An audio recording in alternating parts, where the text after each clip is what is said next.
YouTuber. I appreciate my amazing and supportive community, and I enjoy YouTube as a platform for me to post my content. That being said, YouTube's got a problem. So a few days ago, Corey Kinchin uploaded a video entitled YouTube Racism and Favoritism, in which he highlighted recent issues that he went through about the unfair application of the age restriction policy on YouTube. Age restriction policy essentially meaning, hey, YouTube has deemed this video or content to be 18 plus, rated R, you have to be logged in to view, all this other stuff. I do encourage you to go watch that video. It's very illuminating, like his situation specifically, but here's the TLDR, if you will. Corey uploads a video on the mortuary assistant and it gets age restricted. Corey's like, odd. I figured that this would be okay. YouTube, do you mind checking this out? Like, let me appeal. YouTube doubles down and says, no, we're gonna keep this age restricted. Corey goes, this doesn't seem right, because using Markiplier as an example, who played through the mortuary assistant and has what YouTube may deem as questionable parts of why they age restricted the video in the first place. Markiplier's video isn't age restricted. Why is my video age restricted? He asked YouTube this directly, and YouTube responds by saying, I guess you're right. Let me remove that age restriction for you, Corey. But then the question is, why did they have to use Markiplier to verify Corey?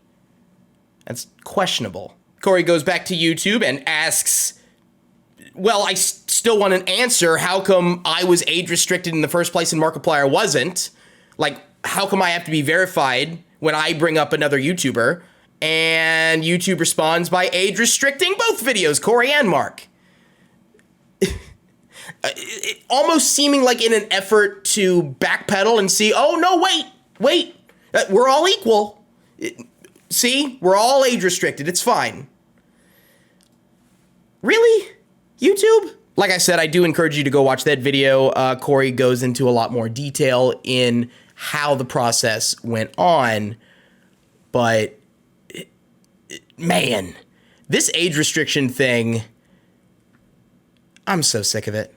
I'm so sick of it. Listen, I get why we need an age restriction policy on YouTube. It makes sense to me. I work in schools. I work with kids. You don't want to just have that stuff out willy-nilly for things that are truly 18 plus content. I get that. It's why we have M-rated games and R-rated TVs, shows, movies. R-rated movies. Fumbled my words there. The age restriction policy as it currently stands on YouTube is terrible. Like, it's big old donkey poop. And I've had to deal with it twice within the last year. And that in and of itself is a miracle, as so many other content creators on YouTube have had to deal with this issue so many more times than I have. The first time I got age restricted was back in December of 2021. I uploaded a Try Not to Laugh challenge. I think it was Try Not to Laugh challenge number 3. And soon after that video was uploaded, I got age restricted. And I took that personally. I wanted to know why. Like, why was this age restricted? I appealed, no surprise, YouTube doubled down, still age restricted. I was mad. I was very mad. Over 2,000 videos, and now you decide to age restrict me for what? Like, what is in this video that makes it R-rated, that makes it only for 18 plus? I reviewed my own video again, just trying to guess, like, okay, what in this video makes this 18 plus, right? Like, what makes this rated R to YouTube?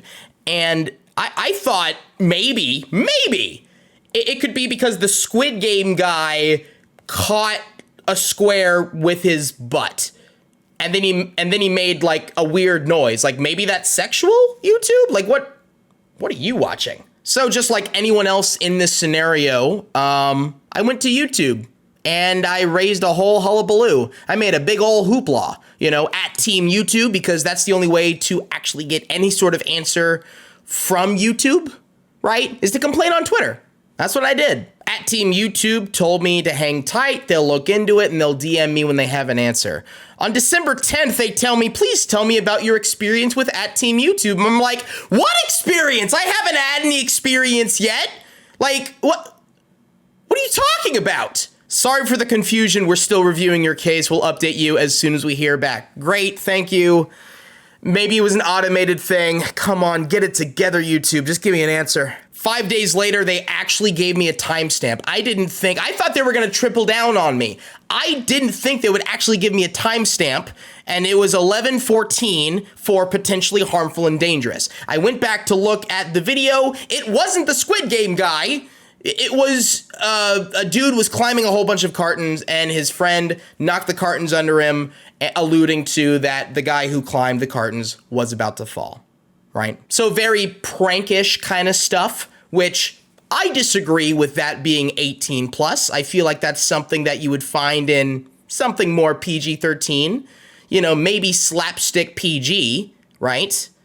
That's my opinion, but it would have been nice to know in the first place what the timestamp was, so I know not to put stuff like that in my videos in the future. I was wrong. I thought it was the Squid Game guy.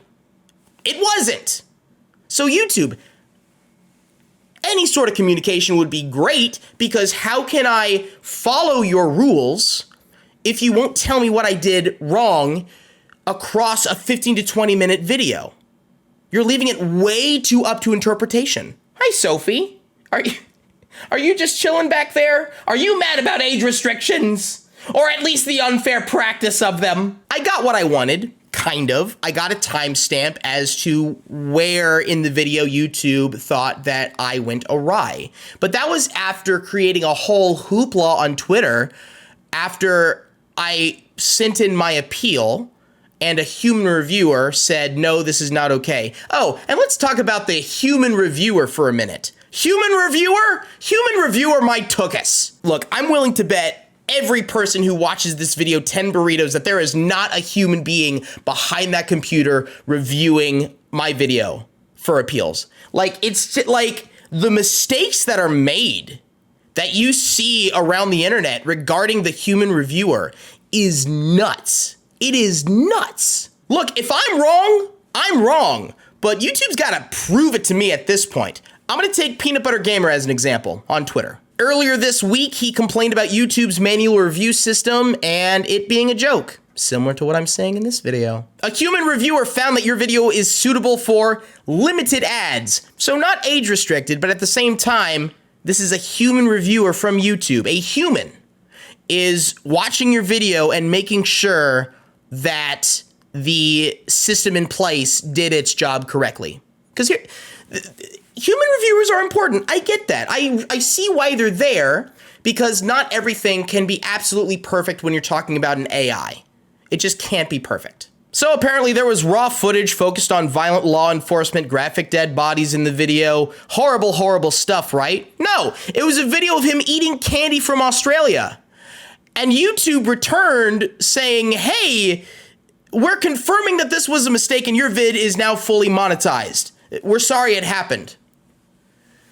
Did you have a human reviewer review a video of him eating candy and say, yep, that's too violent for YouTube for ads? Really? For the record, this is like one of the only times I've seen YouTube reverse a decision like this. Like, this is like super unheard of. Most of the time, they just double down. Triple down, quadruple down.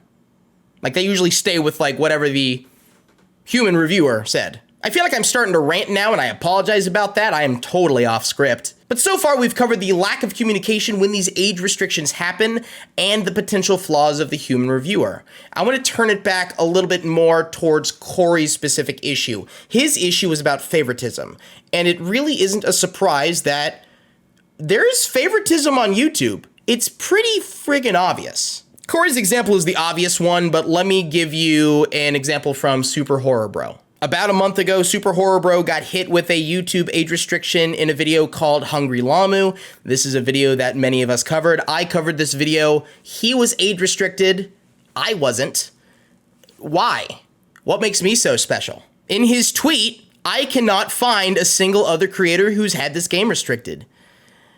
This has been a problem for a long time, and it feels like the issue keeps getting worse and worse and worse, and I think everyone's had enough with this most recent round of age restrictions. Super recently, within this past week, with this most recent round of age restrictions, I had a video, Resident Evil 7 Part 1, get age restricted. And that was a year-old video. First of all, why now? Come on. A year later? Really? I appealed. It was denied.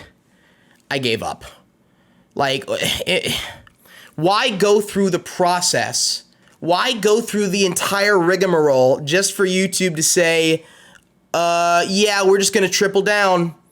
You know, we're going to keep the age restriction. It just wasn't worth fighting YouTube for a week and a half like I did the Try Not to Laugh challenge for a year-old video when I could be trying to focus on my new content. It just wasn't worth it. And I think that's kind of a dangerous mentality for any YouTuber to have, and I feel like I'm not alone in having thought, why even try?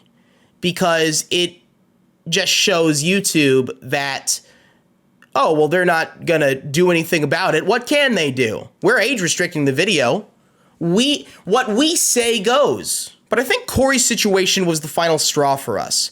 It made everyone go, what is YouTube doing behind the curtain? And I think that's why you're seeing so many videos right now pop up calling YouTube out, as they should be called out. Like I said near the beginning of this video, I get why the age restriction policy is in place. I agree with there being an age restriction policy, but again, there are some major issues with it. Number one, it's inconsistent and there is some favoritism going on. Number two, sometimes it gets things wrong. And number three, when there is an age restriction, there is zero communication about what is in the video that makes it 18 plus. There is zero communication. Several years ago, YouTube said that they were going to be better about communicating with their audience, with their content creators, and be more transparent.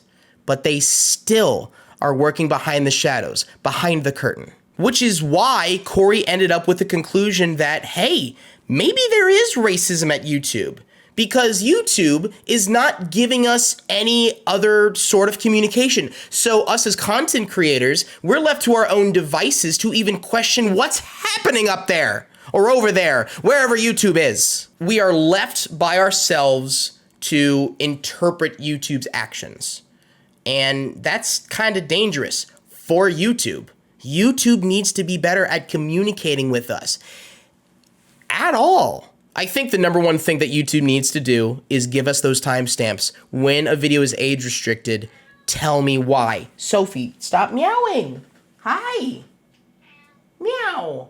I feel like if we are getting timestamps as content creators, then that'll actually help us continue to keep YouTube honest to prevent them from, engaging in favoritism, which we know is happening. I wanted to make this video because I wanted to add to the pressure. Like you've already seen, there's a lot of videos cropping up right now in response to Corey's situation, because most, if not all of us, have dealt with these unfair policies one way or another. They've affected all of us, particularly the horror content creators. Because this isn't just for the content creators. It's not just for us. We're not just a whole bunch of 3-year-olds tantruming because mommy took away our binky. This is for the betterment of YouTube and to make YouTube a better platform for all creators and fans alike. Get it together, YouTube.